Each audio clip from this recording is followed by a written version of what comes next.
campaign as assistant AD for football operations and recruiting. Of course, he coached tight ends previously and was recruiting coordinator at Tulane, and he's doing pretty good today. The Green Wave put on a show, scored 55 points, beat UAB, 55-45, huge afternoon for Ryan Griffin.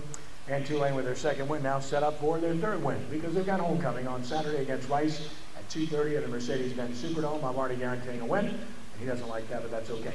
Please give a warm welcome to Doug Lichtenberger. Doug?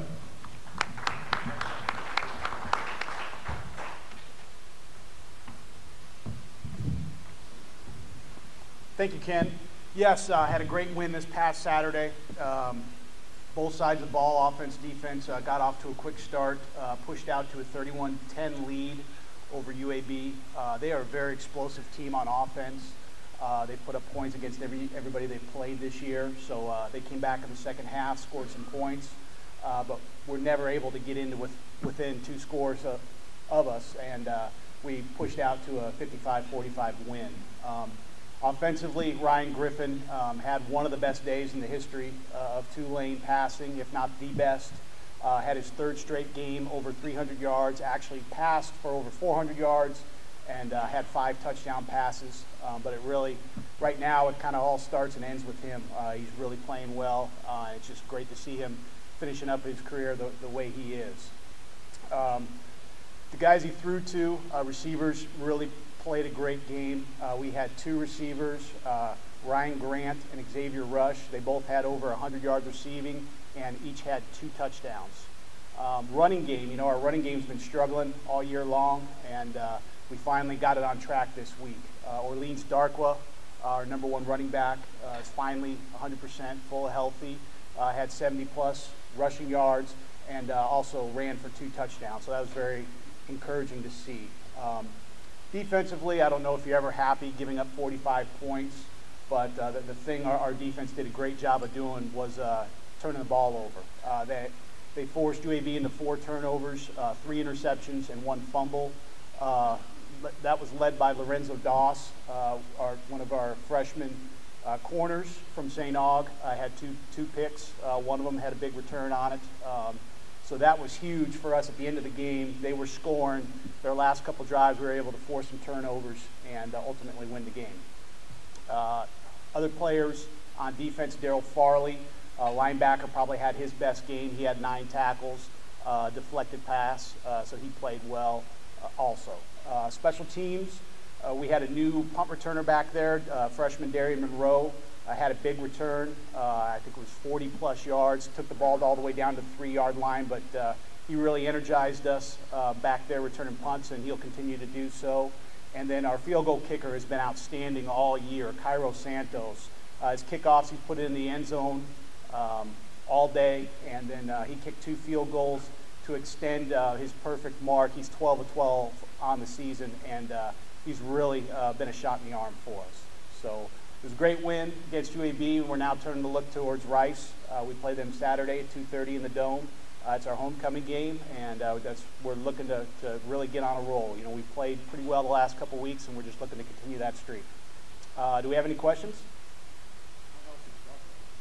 I think Darkwa, he had a high ankle sprain, and you know how that happened during fall camp. Those things can sometimes take a while to get back, but he's 100% healthy, and that's even before the game. We just remarked that this is probably the first game that he was 100%, and it showed the way he ran. He had a long touchdown run. He really had 2 unblocked guys at the point of attack and just outran them to the end zone. Yeah, a lot of our freshmen that are playing. A lot of it's on the defensive side of the ball, but especially in the defensive backfield. You got Darian Monroe, who's playing free safety for us. We also have Jordan Batiste.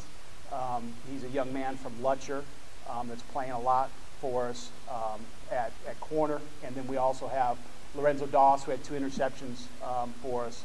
But he's really, all those guys, they have a ton of potential, and it's exciting to see what's going to happen as those guys continue to develop and get older. I think they're going to be stalwarts for us for the next few years to come. Yeah, Todd Jacquette, local guy here from Jesuit, and Alex Paul, they're actually rotating in at times. What we're using Todd for, he's kind of become a tight end for us. So he comes in short yardage, goal line situation as a blocking tight end, and he's kind of helped us get some punch on the line of scrimmage there. And then Alex Paul's rotated in a time or two, and those guys, as they've continued to play, they're getting more comfortable, and we're feeling more comfortable putting them out on the field. I got one more.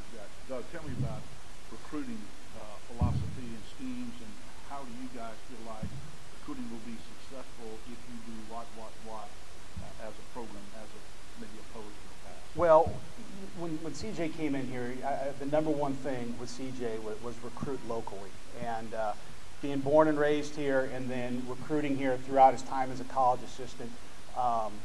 What I tell people, it's like when people come up to the office, it's almost like a family reunion. You know, we'll have young men come up, and their parents, they've known CJ since he was a kid.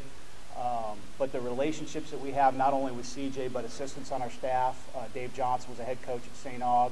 Jason Rollins was born and raised in Louisiana, played at McNeese. He knows all these high school coaches.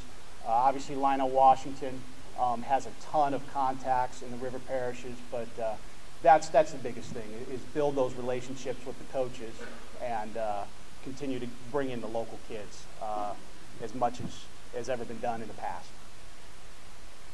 Any other questions? Got a question about Devin Walker. What kind of progress has he made? You know, yeah, he's at a rehab facility, best rehab facility in the country. At the request of the parents, they're really not releasing much information, but he's in therapy. He undergoes hours of therapy every day. You know, and it's one of those injuries that time's going to tell. You know, it's probably going to be a year from now that we'll know the full extent to which, you know, his injuries will limit him. The thing that's all the family always does state is just how much they appreciate all the support they've gotten, and how much encouragement it gives them every day to see those donations coming in, and the text messages and the emails. It really makes things easier for them as they go through what they're going through right now. Anyone else? All right. Thank you for having me.